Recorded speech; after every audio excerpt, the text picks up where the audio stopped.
الذي خلق الموت والحياة ليبلوكم أيكم أحسن عملا وهو العزيز الغفور।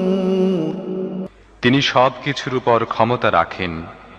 কাজের দিক দিয়ে তোমাদের মধ্যে কে উত্তম তা পরীক্ষা করে দেখার জন্য তিনি মৃত্যু ও জীবন সৃষ্টি করেছেন, আর তিনি পরাক্রমশালী ও ক্ষমাশীল। الذي خلق 7 سماوات طباقا ما ترى في خلق الرحمن من تفاوت فارجع البصر هل ترى من فطور।